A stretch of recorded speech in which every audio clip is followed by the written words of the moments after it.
안녕하세요. 대학교 4학년 27살 김혜성입니다.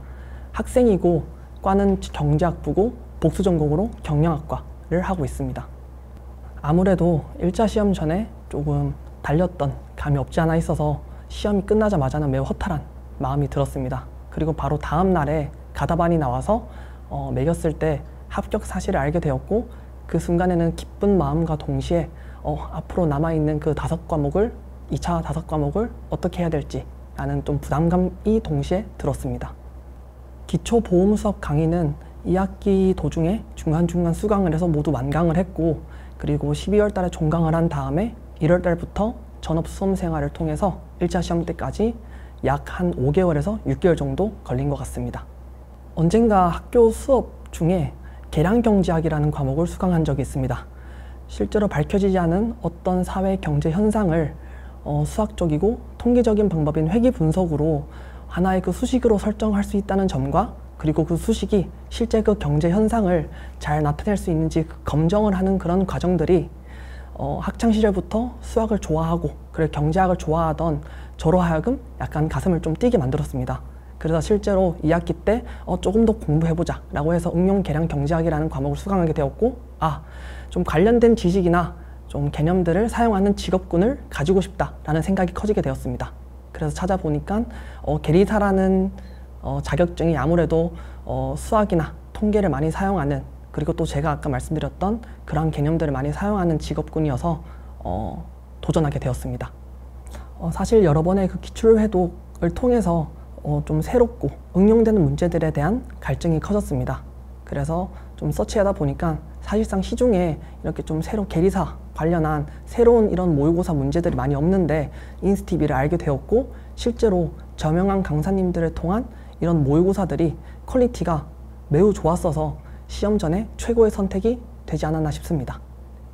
사실상 저는 공부를 할 때 가장 중요한 게 혼자서 그리고 여러 번 반복하기가 가장 중요하다고 생각을 합니다. 왜냐하면 아무리 좋은 강사님의 좋은 강의라고 하더라도 본인이 직접 이렇게 문제를 풀거나 개념을 정리하는 과정이 없다면은 실제로 자신의 것으로 만들 수 없고, 그리고 한 번 보던 문제더라도 한 번 볼 때, 두 번 볼 때 좀 보이는 안목이 달라지기 때문에, 그래서 혼자서 여러 번 반복한다는 그 목표 아래에서 실제로 한 전 과목 7개년치를 최소 시험 전에 5회독 정도를 하자라는 목표 아래 각 과목의 공부 계획을 세웠던 것 같습니다.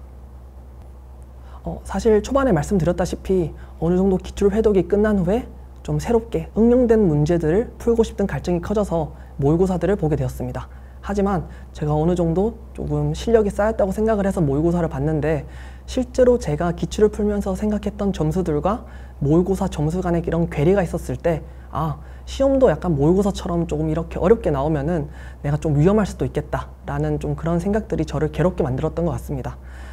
하지만 말 그대로 모의고사이다 보니까 이 모의고사 결과들을 토대로 조금 더 발전해 나가면은 아무래도 시험에는 또 좀 더 좋게 작용할 수도 있겠다라고 좀 이렇게 좋게 생각을 하게 되어서 그렇게 힘든 감정들을 털어냈던 것 같습니다. 하나를 고르자면은 술을 금하는 게 좀 좋을 것 같습니다. 왜냐하면은 아무리 좀 술을 잘 마시는 사람이라 하더라도 다음 날에는 무조건 지장 가기 마련이고, 그래야 그 다음 날에도 아무리 술이 깼다고 하더라도 제 공부 패턴으로 돌아가기가 좀 쉽지 않을 것 같습니다. 그래서 술을 마시는 거는 수험생활 동안에는 좀 금하시는 게 좋을 것 같고, 여기에 좀 연장선상으로 말씀드리자면은 컨디션 회복을 위해서 하루 이틀 정도는 쉬는 게 괜찮을 것 같지만서도 너무 오랫동안 쉬어버리게 되면은 방금 말씀드렸던 것처럼 다시 자신의 이 공부 패턴으로 돌아오는 데 있어서 조금 오랜 시간이 걸릴 수도 있어서 너무 오랜 시간 쉬는 것도 좀 지양을 하는 것이 좋을 것 같습니다. 시험 일주일 전부터는 이제 새로운 지식들이 유입돼 기존의 지식들이 흔들리는 것을 좀 막기 위해서 이제 기존의 지식들을 좀 더 공고화시키는 그런 과정들을 진행했던 것 같습니다. 그래서 시험 일주일 전, 3일 전, 하루 전 과목을 모두 이해도 갈 수 있을 정도의 그 엑기스를 추출하기 위해서 틀렸던 문제들, 그리고 헷갈렸던 문제들을 정리하는 데 초점을 두었던 것 같습니다. 아무래도 1차 시험과 연속성이 좀 짙은 보험수리학과 연금수리학, 그리고 매해마다 난이도 편차가 있는 계리리스크 관리, 이렇게 총 3과목을 준비를 하게 될 것 같습니다. 그리고 이 시험을 준비하시는 분들께 말씀드리고 싶은 게 사실상 보험 수학이라는 과목이 저한테는 가장 큰 걸림돌이었습니다. 왜냐하면은 20몇 년 동안 살면서 생전 처음 보는 그런 기호들과 수식들이 저를 조금 무섭게 만들었습니다. 그래서 실제로 처음에도 매우 좀 괴롭고 좀 스트레스를 많이 받았었는데 실제로 여러 번 반복하다 보니까 어떠한 규칙성들이 보이게 되었고 이러한 문제 혹은 이러한 현금 흐름에서는 이러한 수식이나 기호를 쓰면 되겠다 라는 것들이 조금 지식들이 체계화되면서 오히려 후반으로 갈수록 보험 수학이 저에게는 가장 큰 재미있었던 과목이 되었습니다. 그래서 처음 공부하시는 분들이 처음에 보험 수학이 매우 어렵고 조금 괴랄하게 보이더라도 조금 더 힘내서 버티다 보면은 또 나중에는 좀 재밌는 과목이 될 수 있지 않을까 싶습니다. 저는 어떤 시험을 준비하든지 간에 시험이 좀 쉽게 나오겠지라고 해서 적당히 공부해서 합격하는 것보다 그래도 시험이 어렵겠지라고 생각을 해서 좀 보수적으로 공부를 해서 이렇게 시험에 임하는 것이 좀 좋다고 생각을 합니다. 왜냐하면 실제로 계리사의 이런 경제학이나 회계학이 타 시험의 경제학이나 회계학보다는 다소 좀 쉽다는 평이 나 있는데, 하지만 이번 48회 시험에서는 기존의 그 기출과는 조금 다른 패턴의 이런 경제학과 회계학의 문제들을 보여주었고, 그래서 실제로 저를 포함해서 많은 수험생분들이 당황하였습니다.